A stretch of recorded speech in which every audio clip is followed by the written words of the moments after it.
You are welcome to the Children and Media Podcast. See, I've hit like 100 keys in a bit to sing the intro. Y'all should take it from me. But on a more serious note, you are welcome to the Children and the Media Podcast.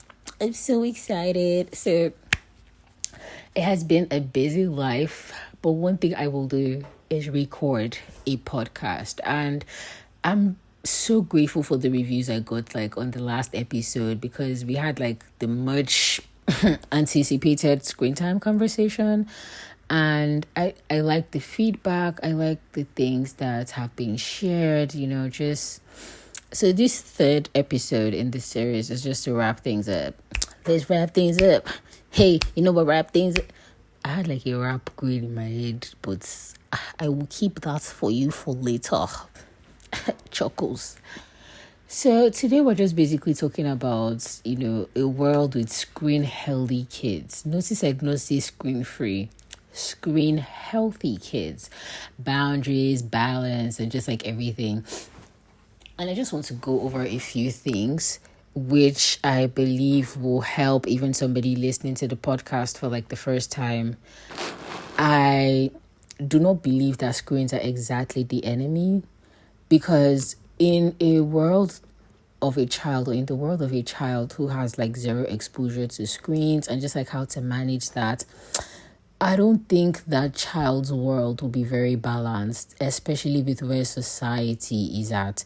And that's why I use the term screen healthy kids instead of screen free. For people going screen free, please, do you? I'm just like sharing my perspective because it is my podcast and you cannot beat me up. Oh yes. Okay, no, that was extreme. Just kidding. Yes. And the thing is, with screen health, you're looking for the digital well-being of kids. You're not just looking to cut them off from the online world and all of that. And the reason you're trying to do that is because they are positives. Some of them do their schoolwork, research, like all these things online. Some of them are able to even pick up like creativity with digital stuff early. I have friends who started coding when they were 9. Like literally 9 years old. And so a child who didn't even have access to in my era, I feel old saying this, but like in my era, you would go to a cyber cafe, pay for some time, maybe an hour, 30 minutes. So this is how like some of these guys, I know they are building like huge tech products. Like I'm such a proud friend. But at the end of the day, this is how like a lot of these people were able to find out that, oh, I'm good at this. Like I could get creative at this. And you get some people with storytelling to drawing, just like different things. So these are part of the positives. The reason why you can't, like the reason why I would recommend screen health. So there has to be just like a balance. And then for social connections, there's a whole thing going on where parents, family members, grandparents live in different parts of the globe. Many Nigerians will relate to this. Like, I truly believe that everybody has one auntie or somebody that lives, even not just within the country. Everybody doesn't really stay in one place again. People have gone to like other states, other local governments, like for work or stuff like that. And this is just one of the ways to keep in touch and maintain that connection. So basically, quality over quantity. It's not always just 2 hours or 3 hours. It's like, what are they using their screen exposure to do? How is the screen exposure going?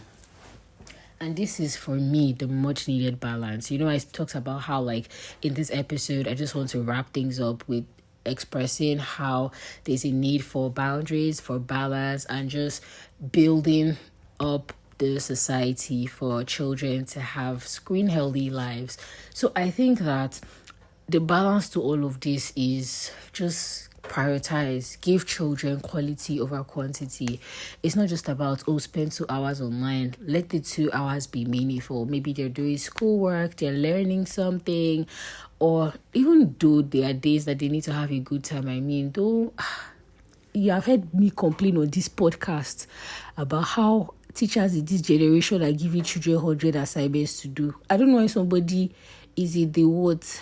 Somebody is in the first grade. No, first grade is far. Pre-K. And you have 5 coloring assignments in one night. What are they expecting you to do? Drink coffee, stay awake and color? No, but hear me out. I'm not even for kids doing so much work. Albert Einstein has come and gone. Your child or your niece or your nephew or your cousin or the little one near you is just here to exist for a good time. Please don't make things hard by always, every time you give them the phone, you're forcing them to learn Python. My hand is not there. My hand is not there. I'm just saying that let them engage in profitable activities. And that's why, again, monitoring and mediation is a whole thing, because it is you who will help them see that some activities are more profitable than the others. It is you who will actually probably introduce them to the profitable activities you get. So I will be discussing a bit on practical ways to set boundaries. And here's why the boundaries conversation is so important. I remember when a mom posted something on her Insta, I think last year or so. I think I should tell her that I've started a podcast that talks about these things. And she was talking about a few things, and I just pulled up like stuff from my research and wrote in the comments. And like there were a couple of other moms who asked me a couple of questions. And I think someone even asked me a question for their niece or nephew. Can't really remember, but I even said I'll start creating content. You people have seen me now. We are all keep tripod and ring lights. Just kidding. Maybe soon in the future. But the podcast works. I mean, you guys love to hear me talk. So I'm encouraged to keep this going. Keep it going. Keep this going. The actual song is staying alive, but you get. Anyways, her question was about how parents can set boundaries. First of all, boundaries is always a very touchy conversation to have with adults, with kids, with everybody. Boundaries, people don't even know that sometimes boundaries don't even really help you alone. They help other people. Because some people don't even know that they are preserved by the boundaries other people have set.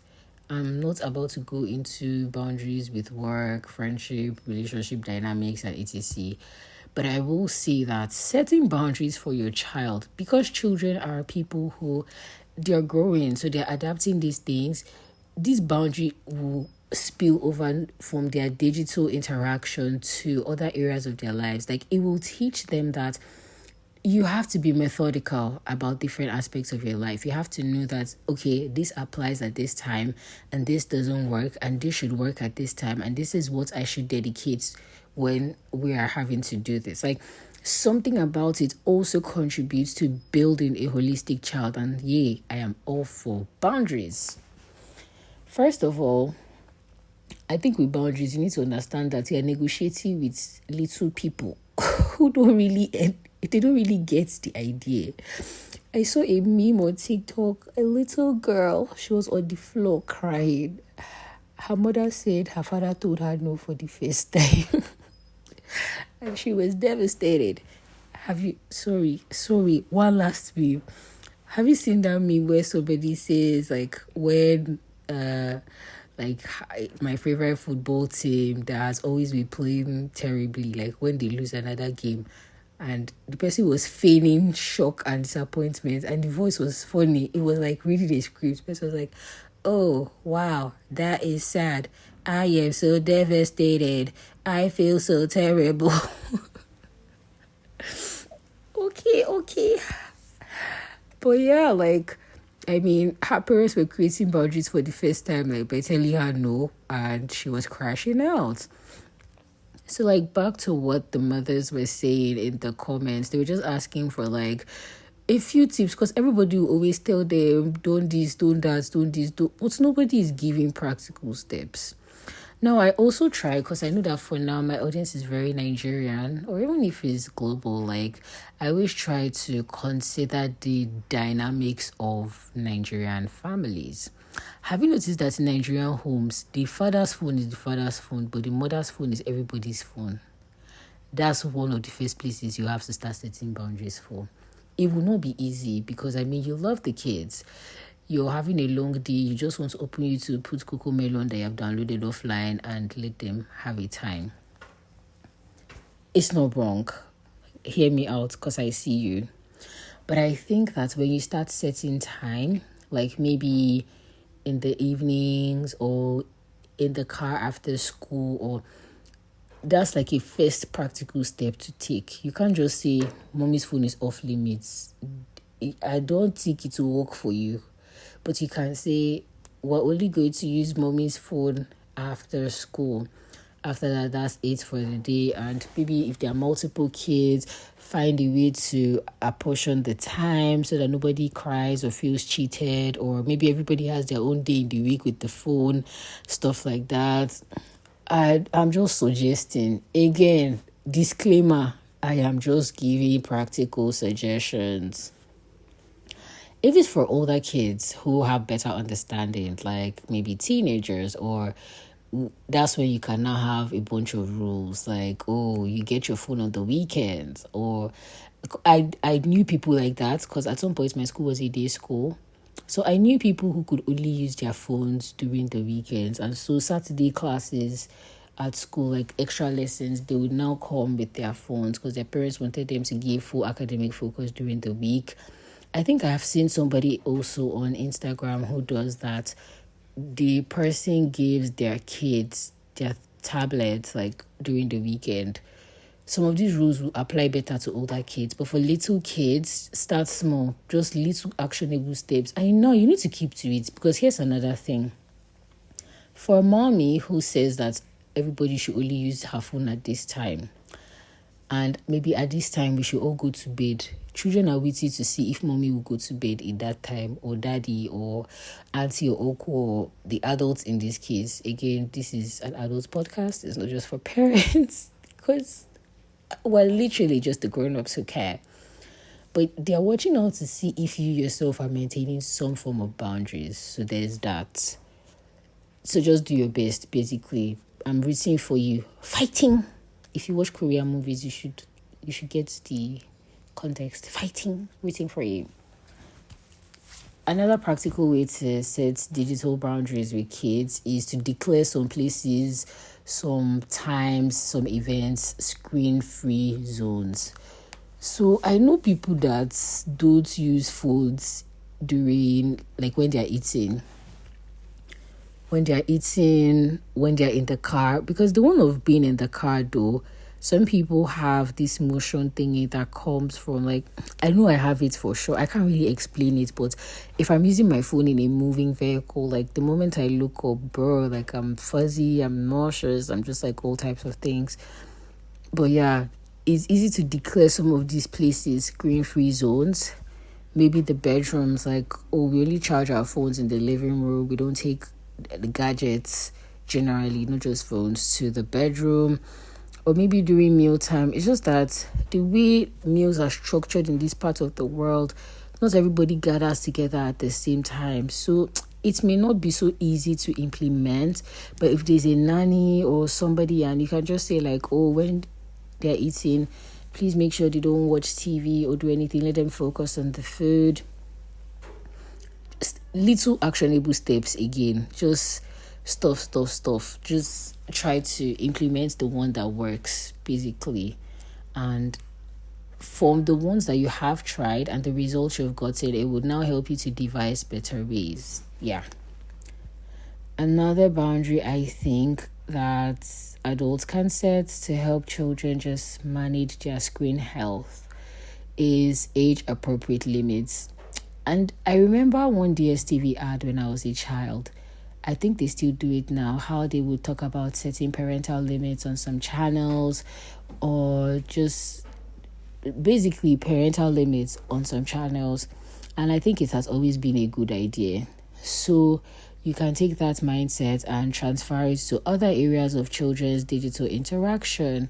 Maybe for toddlers, I don't know that toddlers have any business spending time with devices. Like, unless video calls with loved ones, I don't think a toddler should have, like, or maybe TV time, or please, more outdoor time for the kids, more of activities that would help them develop their motor skills. And just basically, look, people in early childhood research will tell you these things. It's not even because there's a whole digital world, a whole new world. Sorry, I couldn't resist the urge. Okay, so maybe for like children in preschool, grade school, just, I think these things differ from child to child, honestly. Gauge the situation, gauge the child. Some children are genuinely not even interested in digital activities. It's great. They just want to really decide or read a book or play with their friends. Or so just gauge the child and try to find what you believe is an age appropriate limit. You, the uncle and the auntie that is going there, keep your phone inside your bag. Do you have any games on your phone? That's like children's favorite thing to ask people now. Stranger that is an adult, if they ask you, tell them no. Let's do yo Africa bend down. Engage in physical activity. Do not be in a haste to give them your device, your laptop, your iPad or something, or engage in physical activity. It will make you tired and sweaty, but it's worth it. For older kids, most people always do the contract system with like older kids. When I mean older kids, teenagers, maybe preteens, the whole clean your room and get like 2 hours of this or that, or I can't speak much to that. Children are my specialty. So yeah. Another boundary, I won't even call it a boundary per se, but this is something I always talk about: monitoring and mediation. Guy, I think even as an adult, yeah, you need to actually monitor the things you watch, the things you listen to, the things you engage with. Like, we are more impressionable than we know. We are more susceptible to, just picking stuff up than we know. So if it's like that for you as an adult, how do you think it is for a child? They just got here. They don't really know so much. So the truth is, they are counting on you, who is grown, who is mature, who is an adult. They're counting on you too. And that's the entire idea of this podcast. Because when we sing, I believe the children are the future, if you believe it, like, act like it. Because the children are counting on you for their digital protection. So it's on you to make sure that what they watch, what they listen to, what they engage with are things that will profit them and not damage them or scar them or just give them unhealthy exposure to what they have no business being exposed to. You get? So there's that. And then time to like check in. I think the ultimate boundary is just staying updated, with the kids, just knowing like what they're doing per time. And for children, try to ask more direct questions, like, what were you using mommy's phone to do? Maybe they'll just say watching something. What did you watch? What did you ask? More specific questions. Like, children don't thrive so well with, do I use the word open-ended questions or ambiguous questions? Like, keep asking, so it's like when they get back from school and you ask, how was school? Everybody will tell you fine. Or, well, they are more honest than adults. So you need to keep asking like a lot of specifics. Okay, did anybody this? Did you finish your food? Did they give this? Did you get your socks dirty? Did you lose a pencil? Did you... As far as your mind can go, pick out specifics and ask. So the same thing with their digital usage, like, keep picking out specifics to ask. Like, oh, when we were watching this yesterday, how did you feel about it? When you were doing your assignment with XYZ app, was it easy? Did you understand? Do you need any help? Can you navigate the iPad? Can you ask as many questions as possible? Because I think it just helps you to know. It helps you to know like where you're at, how far you've come, and just anything else to implement. Then again, I'll just give like a few tips I believe are great pointers to raising screen healthy kids. If you have listened to my episode on the legal framework protecting kids in Nigeria, if you've listened to the episodes on parenting and just like some of the other stuff I've put out on the podcast so far, you would know that teaching children values when they're interacting online is such an important thing. Kindness. See, I'm tired of how we are adults and it's every blessed day we have to come and tell people, like, be kind. Somebody is grieving. Somebody lost a job. Somebody lost an arm and a leg. No, we should already teach kindness as a value. So people take the values that they have in real life and use that online. People would drag celebrities or drag like regular, oh, this person looks like a sackcloth or something, and next thing, when the person now has cancer, oh my goodness, thoughts and prayers, love and light, sorrows, prayers. We should already teach people. And so that's the thing. The focus is not just on raising screen healthy kids, it's teaching them values that will help them be good digital citizens online. Or I think that's tautology, but good digital citizens. Yeah. Sorry, I'm sounding serious because like this is a whole thing. Before we have another generation of mean people again, we already do. We already have people that want to cancel you at every turn and at every... Let us teach kids. You don't just comment on people's bodies. You don't just ask questions that... Sometimes mind your business. The person has shared what they want to share. Allow. Don't ask any more that they have told you. We want to announce that we are XYZ. Okay, just see, these are things we truly need to teach kids: how to be kind. We need to teach them how to fact check, especially in this AI world where you see stuff you don't even know what was generated and what is real anymore. Like the technology is like really mind-blowing. So there has to... Even adults are learning this. Some people have different pointers they use to fact check information on the internet, and these are part of the things we'll have to teach kids early. This is why in one of my episodes I talked about introducing digital subjects to kids, because I think if it was a whole educational curriculum... I keep using Nigeria as an example. The fact that we woke up one day, civic education was in the curriculum, there were trade subjects, how to rear chickens, animal husbandry, welding and baking and all these many things. We can introduce more than computer science that can teach children, like they can be topics that cover these things, privacy online, how to conduct themselves, what is safe to share, what is safe not to share. These are the type of things that we should teach children so that they maintain healthy lives online. A second thing is just creative screen usage. I think I spoke about it at the beginning that, of course, not all screen time is bad time. So there are kids who even do digital art, and it's so cool. I think there was a comic thingy I saw a child. It was so impressive. Like, there are even children who have like designs for fashion, like just a lot of cool things. I already spoke about my friends who started coding when they were 9. Multiple friends, like... Yeah, and it's such a great thing because you think about it and like you see where they are at as adults, you see their career progression. It's impressive.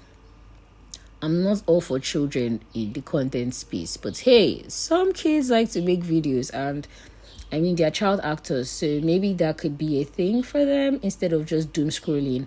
I think it's definitely something that you now have to teach them so that they already have an idea of what is proper, what is acceptable, how they can go about it. Like it's a properly guided movement, if I can use the word. So the third point is just also to help like kids balance out screens with real world connections. So I was seeing a research on LinkedIn. I don't know if it's 5 rights now.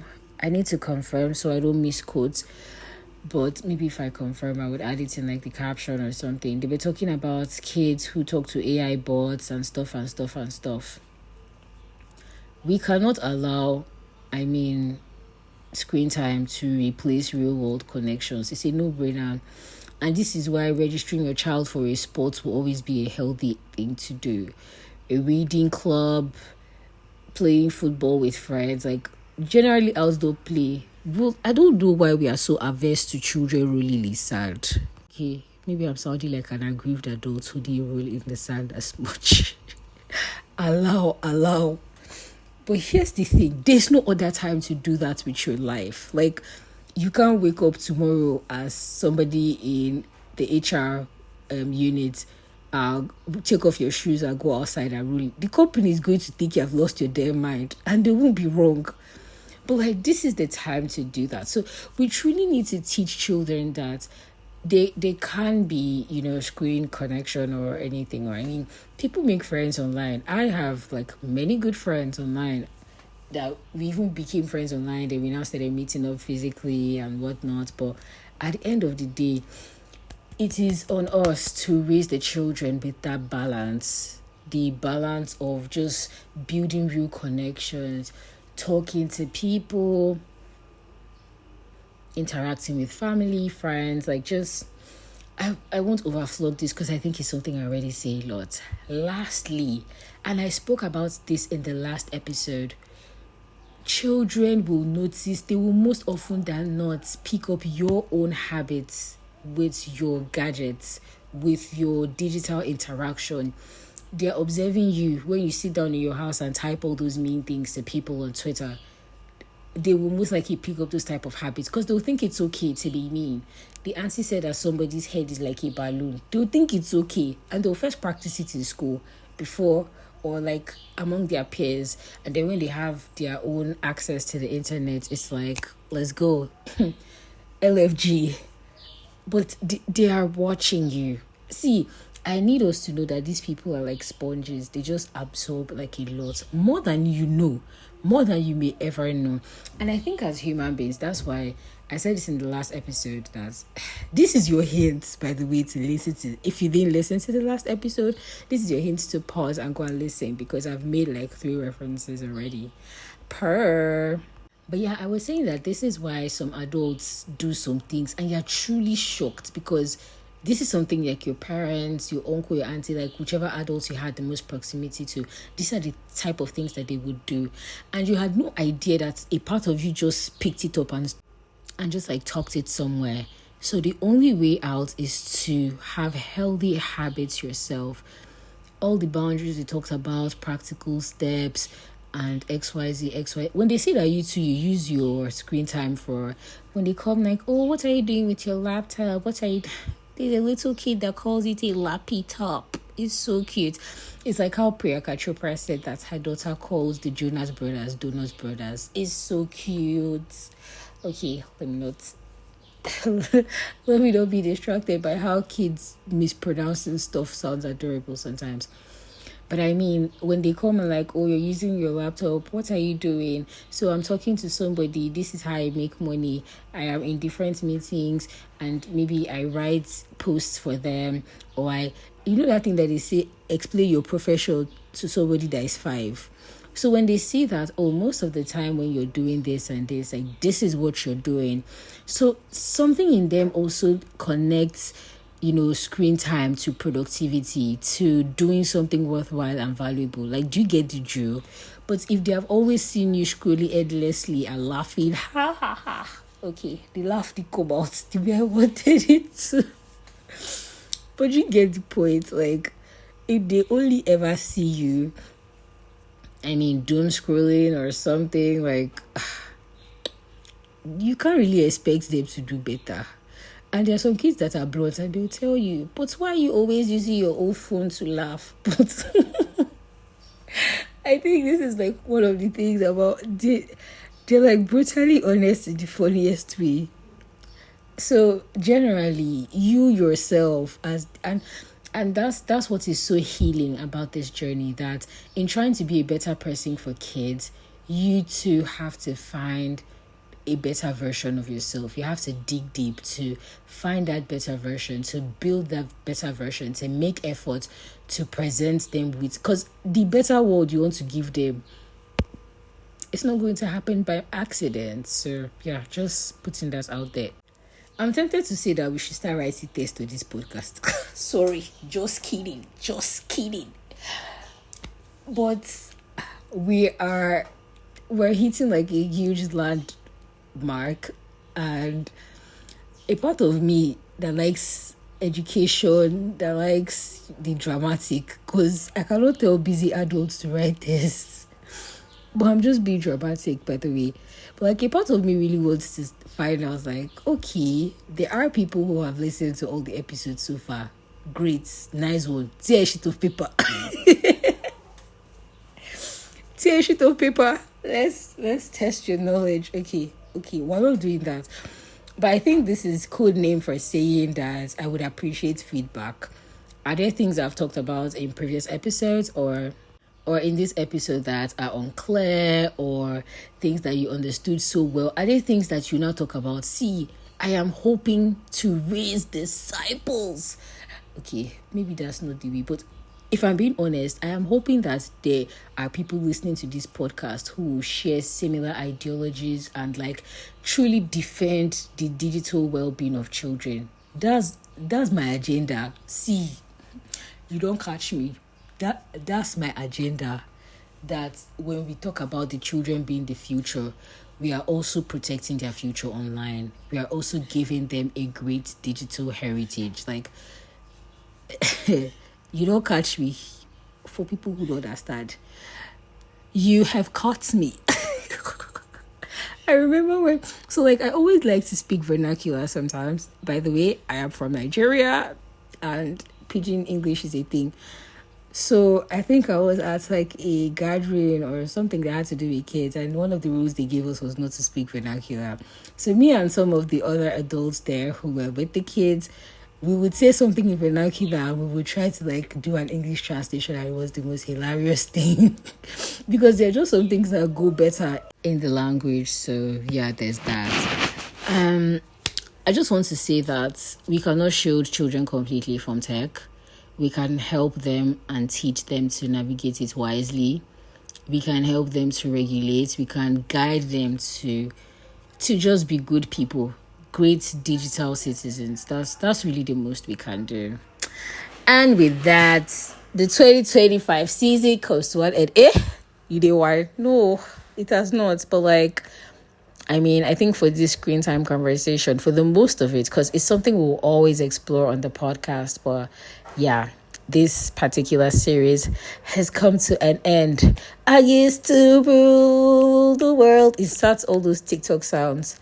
Or I don't know. But yeah, this is 2025. You heard it here first too. Don't use my sound and do TikTok. Okay, I'm just joking. But yes, you guys, it's always such a delight to talk to you. It's a delight that I am able to share my ideas and just like all the things that I research, that I find out, that I am passionate about regarding children, their digital safety, their online well-being, their screen health. And I'll go on and on and on. But yes, I'm truly grateful. Thank you for all your support. Don't forget to follow us on socials. When I say us, it's me. I'm the face behind the brand. I'm trying so hard to be serious in this episode, but I've just been laughing the whole time. So on Instagram, on X, that's Twitter. On what's this other app? On Threads, the handle is the Calm Podcast _ so THECAM podcast _ on YouTube, it's the C&M podcast.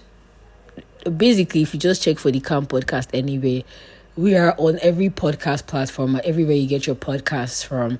Amazon, Apple, Spotify, like all the apps. Basically, we got you. And I need you to get us too by telling a friend to tell a friend to tell a friend who would then tell a friend that the Children and Media Podcast is where it is happening.